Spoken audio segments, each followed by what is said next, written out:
यार दोस्तों, the alienated labour के इस शो एंशंट इंडियन हिस्ट्री के 5वें एपिसोड में आपका स्वागत है।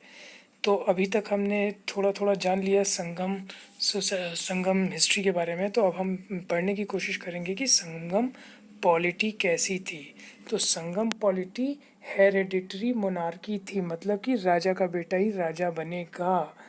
और क्या था, वो राजा खुद से काम नहीं करता था, उसके पास पूरी काउंसिल होती थी, मिनिस्टर होता था और बाकायदा पूरी कोर्ट होती थी जिनकी राय पे वो काम करता था। कोर्ट पोएट होते थे और सारे के सब की अपनी एम्बलम हुआ करती थी। जैसे कि आपने शुरू में एपिसोड 1 में देखा होगा कि पांड्यास जो थे उनकी मछली टाइप का था, चोलास में शेर था और चेरास का बो था। ठीक है। अब क्या था कि ये इनकी 5 काउंसिल हुआ करती थी। किंग जो था उसकी 5 एक लार्जर बॉडी ऑफ 5 काउंसिल्स होती थी जिसके साथ वो काम करता था। तो उनमें से कौन से थे? अमाई चार थे मिनिस्टर्स। ओके। प्रीस्ट जिनको हम कहते थे अंथनार। फाइन। उसके बाद थे मिलिट्री कमांडर्स जिनको सेनापति कहते थे। जो हमारे डिप्लोमेट्स थे, हमारे राजदूत, इनवॉइस, उनको कहते थे थूथर। और जो स्पाइस थे, हमारे गुप्तचर लोग, उनको कहते थे ओरार। फाइन।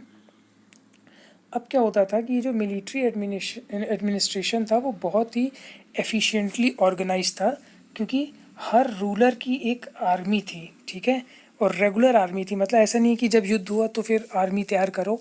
बहुत सारे आप किंगडम्स में देखेंगे ऐसा भी होता था, कोई रेगुलर आर्मी नहीं होती थी, जो किसान लोग होते थे उन्हीं को हायर कर लेते थे। बट ये बाकायदा एक आर्मी रखा करते थे और वो उन सभी आर्मियों का जो है पूरा एक सिस्टम चला करता था जिसको कोडी मारान कहते थे। कोडी मारान में पूरा उनका जो, मतलब कि जैसे प्रेजेंट सिस्टम होता है वैसा नहीं है था, बट एक ट्यूटलरी सिस्टम जो होता है कि ये जो है कोई कमांडर था, उसने अगला कमांडर तैयार किया, फिर उसने अगला कमांडर तैयार किया, उस तरह का पूरा एक सिस्टम हुआ करता था। ठीक है। अब आगे बढ़ते हैं और देखते हैं कि संगम पॉलिटी के बाद संगम इकोनॉमी, सॉरी यहाँ पे पॉलिटी लिख गया है, it should be wrong, it is economy. Okay. तो संगम इकोनॉमी क्या थी भैया? 3 उनके पास सोर्स थे इनकम के। पहला था लैंड रेवेन्यू जो कि चीफ सोर्स था, और बूटी कैप्चर्ड इन वॉर, ये था उनका सेकेंड सोर्स। ठीक है। बाकी ये लोग कस्टम्स ड्यूटी भी लेते थे, और कस्टम ड्यूटी लेने से हमें 2 बातें क्लियर होती हैं। पहली चीज़ कि इनके पास पोर्ट था, क्योंकि पोर्ट होगा तभी तो जो है आप कस्टम ड्यूटी लेंगे। दूसरा, ये लोग शिप बिल्डिंग भी करते थे। ठीक है। तो 2 चीज़ें जो क्लियर हुई हैं वो ये है कि पहला पोर्ट और दूसरा शिप बिल्डिंग। ठीक है। फाइन। और वो जो पोर्ट था, अब जैसे कि हमने देखा था कि एक जिक्र आया था, पट्टीना पल्लई बताती है कि सी पोर्ट ऑफ पूहर से कस्टम कलेक्शन होता था। तो पट्टीना पल्लई क्या थी? It was one of the Pattuppattu. जो पट्टू पट्टू हमने देखा था ना, उसी में से एक है, उन्हीं 10 इडल्स में से एक इडल था पट्टीना पल्लई। तो देखो, ऐसे ही हमने कहा था कि ये पता चलता है ना कि वहाँ वो जो लिटरेचर था उससे हमें संगम पॉलिटी, संगम इकॉनमी, संगम हिस्ट्री के बारे में पता चलता है। वैसे ही हमें पता चला इसके बारे में कि वहाँ पे एक पोर्ट था। फाइन। तो इस लेक्चर को हम यहीं पे ख़त्म करते हैं और आपके सामने एक छोटा सा एमसीक्यू आने वाला है। उस एमसीक्यू को आप आंसर कीजिए और आंसर करने के बाद कमेंट में लिखिए।